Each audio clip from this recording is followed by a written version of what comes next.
Okay, hi. Comparative politics is our last snippet for this evening.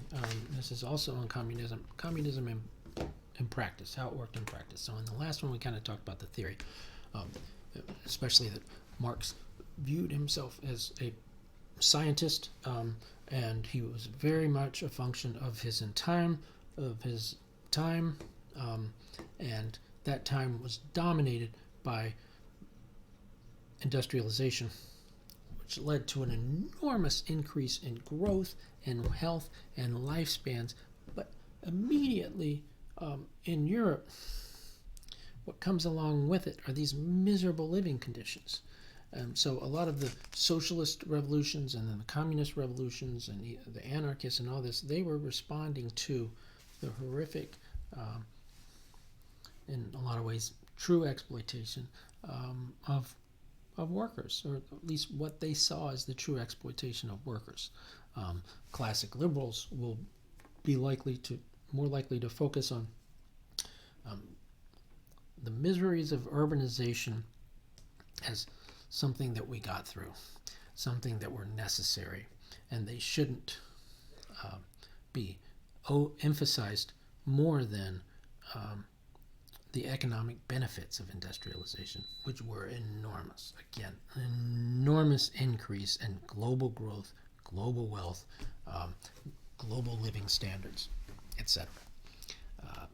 But that's not how the socialists and the communists, the Marxists, the anarchists saw it. The anarchists, I mentioned this in the last snippet, but I want to go back to this. They viewed the state as the ultimate problem that was creating, among other things, capitalist misery and inequality. This is why anarchism is from the left, even though, this is why anarchism is from the left. Communists had a lot in common, communists and socialists. They also viewed the state as a big problem, but for them, it wasn't the state that was causing the problems, it was the capitalist system that was causing the problems. For the communists, the state was a handmaiden or a puppet, a toy of the capitalist powers. So they saw the socialists and socialists to a certain extent, communists definitely saw liberal democracy, capitalist democracy, as represented by the UK and the US and some other countries, as shams. They will focus on the fact that the democracies were incredibly incomplete and had enormous exploitation in them, in and of themselves. Marx was had an enormous interest in the slavery issue in the United States. He was very focused on that. So they would focus on the exploitation and how the state is used as a tool of the capitalist. We have a visitor, Mikan Kitty, who is not as nice as she looks. Does she look kind of mean? She is. See you later, Mikan. All right. So anarchists see the state as the problem. Get rid of the state, and you'll get rid of equality, the inequalities of capitalism. Communists see the capitalism itself as a problem. Get rid of the capitalism, and the state, according to Marx, will wither away. Why? Because there will be no more need for it. There's no more need for the state that only exists in order to enhance the power of the capitalist. Okay, that's part of this utopia, is a state that's no longer in existence. Well, how do you get there? Lenin and Stalin and some others here and there were firm believers that you had to go through what was called by both of them at one point or another the dictatorship of the proletariat. So that's when the workers are in charge and there's a dictatorship. They're putting and keeping their feet on the throats of the capitalists, holding them down. Why? Because it's all about power. These capitalists are enormously powerful. They're not going to roll over and play dead. And so to keep them from using what power they still have to get back into their previous positions, you're going to have to use force. until you have complete control. And so that's the beginning sort of foundational excuse for all of the dictatorial abuses that are to come under communism. So part of the theory of communism, to the extent that it includes this dictatorship of the proletariat, is really nasty and sour. Like, that's hard to get around.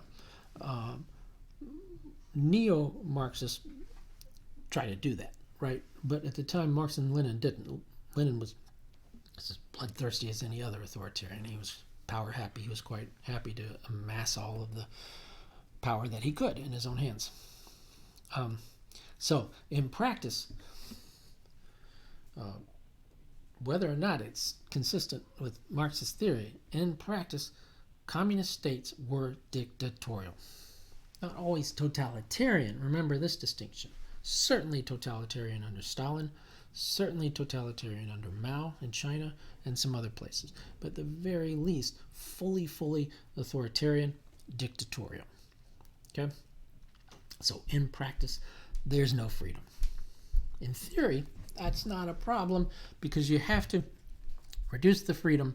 You don't worry about freedom until you've maximized equality. Once you've maximized equality, then you can maybe bring back freedoms. We'll get that under the utopia, but for now we have to have a state and we have to have control. Okay, so this leads to enormously authoritarian regimes. Democracy's a sham.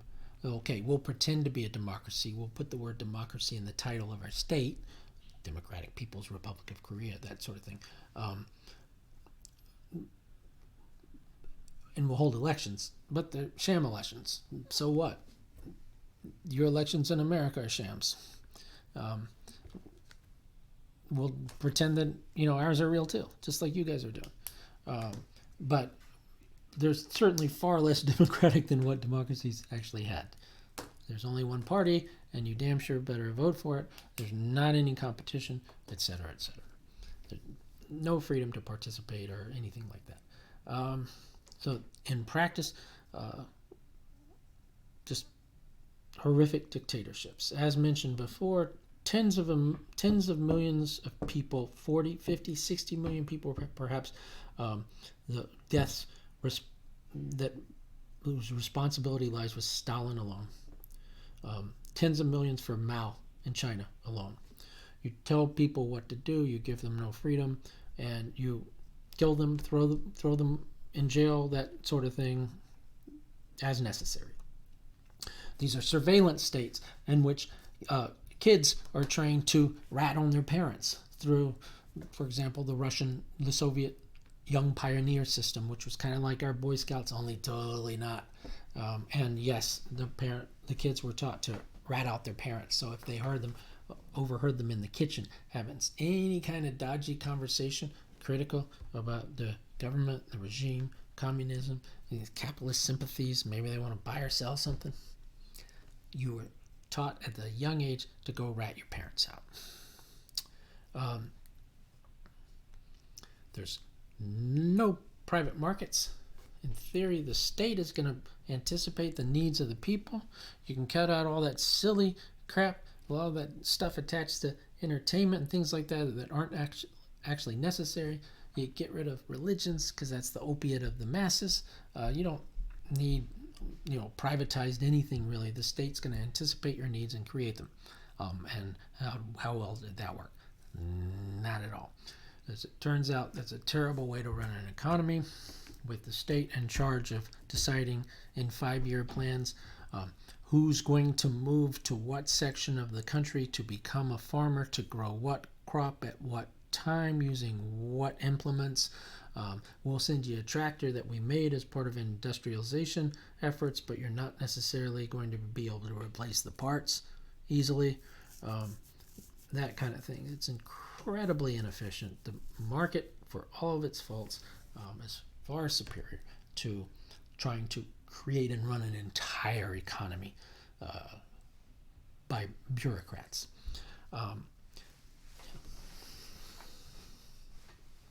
Massive disaster. It takes 70 years to fall. Why? Well, part of it's the power, of course. and the brainwashing and the control of the media and all that. But another part of it is wasn't as clear cut then as it is now. For example, in capitalist countries as well as communist countries, at that time period, there was a pro-statism. There was the idea that big is better. In other words, there were a lot of people who viewed monopolies in the United States as a good thing. Those robber barons of the late 19th and early 20th centuries who amassed these enormous fortunes before monopoly protections were put in place, that sort of thing was supported by a lot of people because the idea was that the bigger you are, the more efficient you'll be. So there was it wasn't out of whole cloth created this idea that big is better and that the state, with the elect group of people can decide what we're going to make and how we're going to make it. That idea was already a part of some capitalist circles. So that was already out there. And then another reason why it took so long is that the Soviet Union and other communist countries did some things well which really helped them in the short term. One of them was industrialization. Stalin very effectively took a country that was partially industrialized but struggling and made them fully industrialized, including having an extremely powerful, effective military. Okay? Which, by the way, World War II would have turned out differently if you did not have that industrialized Soviet Union created by Stalin to hold off the Nazis, Stalingrad and elsewhere. So the industrialization was pretty efficient. So they were able to, and Stalin also grew the size of the country. He made the Soviet Union much bigger. It was no longer just Russia, it was all these other territories. Stalin grew that, and he also grew the number of countries outside the Soviet Union that were under his sphere of influence. So he made the Soviet Union a lot bigger, a lot more industrialized, a lot more militarily capable. So that's one reason why it took a little bit too long for people to figure out that the experiment is never going to work. It's a failure. The economics of it is so classically just dumb and stupid in retrospect. But at the time, some of them can be forgiven somewhat because some of this stuff wasn't quite so unexpected and created out of nothing. Which is not to say they can be forgiven. The misery and the horrors of the political purges or the collectivization. Collectivization was the concept created by Stalin and then for whatever dumb reasons pursued by Mao and later Pol Pot in Cambodia. The idea is you collectivize agriculture. There's no longer going to be any kind of profit motive. The people are going to work for the good of each other in collective groups, for the good of community. No more of this individualism stuff. And that will actually be not only more equal, but it'll be more efficient. Nope. This is where a lot of the death counts come from, is these forced collectivization programs that occurred first under Stalin, massive disasters, then under Mao in China, massive disaster, and then pound for pound, one of the bloodiest, worst, most dictatorial regimes ever, the Khmer Rouge under Pol Pot in Cambodia, where something like, can't remember, like maybe as many as 20 or 30% of the civilian population was killed.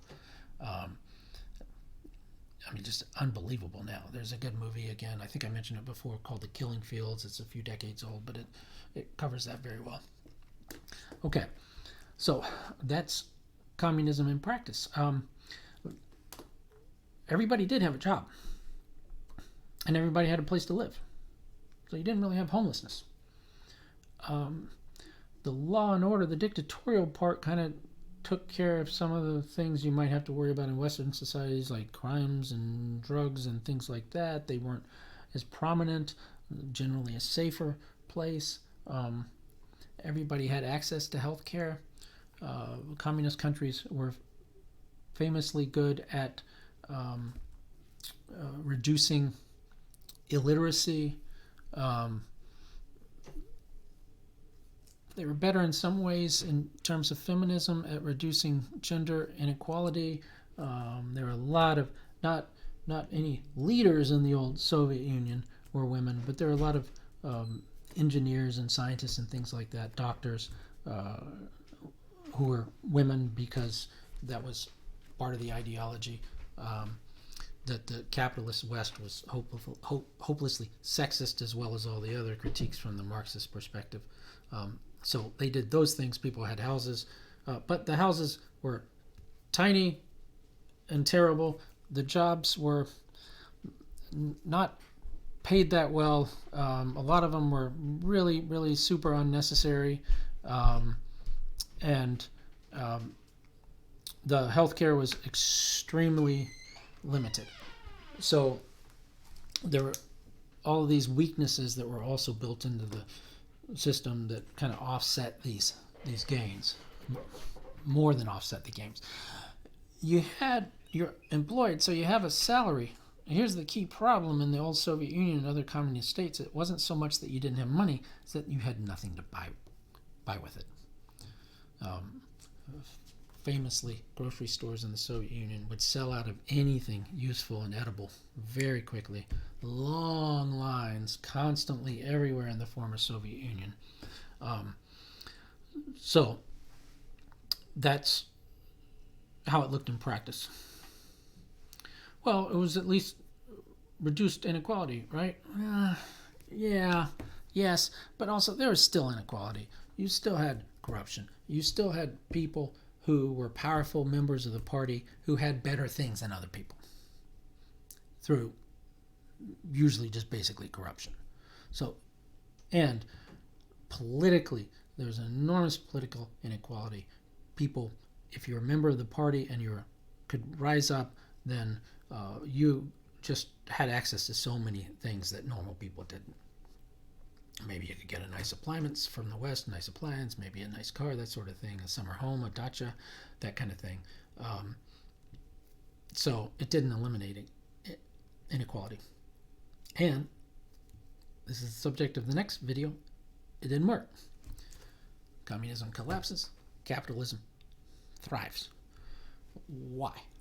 Why was Marx wrong? We talked about that a little bit, but we're going to talk a little bit more when we do the collapse of communism next. We'll look at why communism collapsed, and it wasn't just one thing or another. All right, see you for that one in a couple days.